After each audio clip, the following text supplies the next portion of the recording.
Hello friend, आज के इस क्लास में हम लोग मुद्रा के बारे में बात करने वाले हैं कि मुद्रा क्या है, इसकी प्रमुख विशेषताएं क्या है और सबसे पहले आखिर किस मुद्रा का यूज किया जाता था। ठीक है, इन सब के बारे में हम जानकारी लेने वाले हैं, तो आप लोग क्लास में बने रहिएगा। तो आप सबसे पहले समझिए कि आखिर मुद्रा क्या होता है। तो मुद्रा जो है से एक विनिमय का माध्यम है। विनिमय का मतलब होता है लेन देन। क्या होता है? लेन देन, यानी आदान प्रदान करने का माध्यम होता है। समझ गए?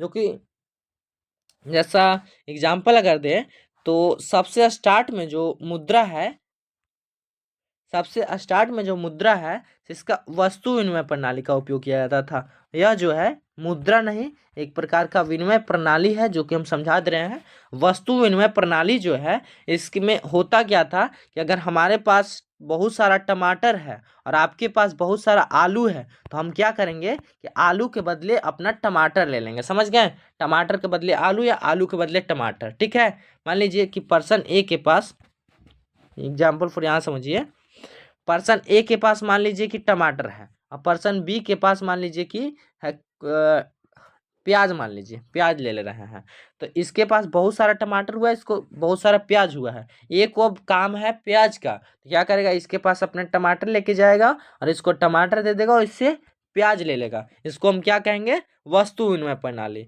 वस्तु विनिमय प्रणाली का आप परिभाषा दे सकते हैं कि वैसी प्रणाली जिसमें हम वस्तुओं का आदान प्रदान करते हैं, वस्तु विनिमय प्रणाली कहलाती है। और सबसे पहले मानव ने इसको ही चलाया था, वस्तु विनिमय प्रणाली को। ठीक है, यानी वस्तु के बदले वस्तु का अदला बदली ही वस्तु विनिमय प्रणाली कहलाता है।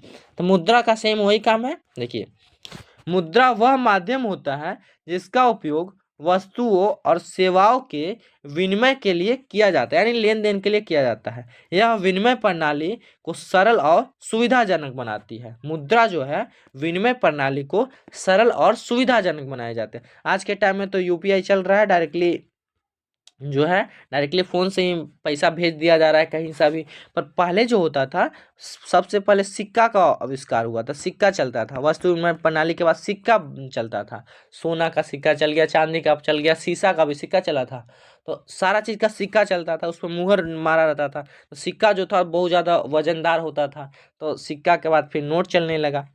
ठीक है, फिर चेक आया, वगैरह वगैरह बहुत सारा आया, तो उसके बारे में हम बात नहीं करेंगे, मुद्रा के बारे में बात करेंगे। आगे है मुद्रा की प्रमुख विशेषताएं। मुद्रा की प्रमुख विशेषताएं, पहला स्वीकार्यता। मुद्रा को समाज में सभी लोग भुगतान के रूप में स्वीकार करते हैं। ठीक है, जैसा अगर एग्जाम्पल अगर हम देना चाहें तो जो हमारे भारत का स्थिति था, से यहाँ पर जो जात पात है, छुआछूत है, ये सब बहुत ज़्यादा है। ठीक है, तो क्या होता था, मान लीजिए वस्तु विनिमय प्रणाली में भी तो कोई छुआ जात है, एग्जाम्पल दे रहे हैं हम, ऐसा करना नहीं है। कोई छुआ जात है तो उसके घर से हम टमाटर चाहे आलू कुछ भी लेना होगा तो हम नहीं लेंगे, काहे कि वह छुआ जात है।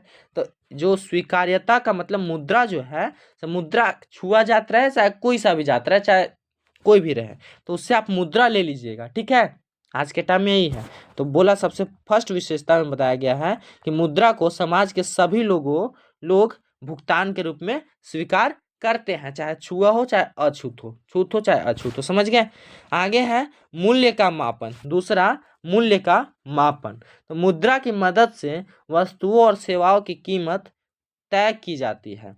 मुद्रा की मदद से किया जाता है, वस्तुओं चाहे सेवा हो चाहे वस्तु हो, उसका कीमत तय किया जाता है। समझ गए? तीसरा है विनिमय का माध्यम। क्या? विनिमय का माध्यम। तो मुद्रा के उपयोग से वस्तुओं और सेवाओं की खरीद बिक्री आसान हो जाती है। ठीक, और चौथा है भुगतान का स्थगन।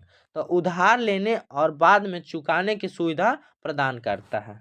ठीक है, उधार लेने में भी मुद्रा अपना काम करता है, पर वस्तु विनिमय प्रणाली में ऐसा नहीं था। फिर है मूल्य संग्रहण। मुद्रा को भविष्य में उपयोग के लिए बचाकर रखा जा सकता है। समझ में आया? तो आज का यह क्लास आप सभी को बहुत अच्छा लगा होगा। तो अच्छा, चलिए मिलते हैं अगले क्लास में, तब तक के लिए जय हिंद, जय भारत।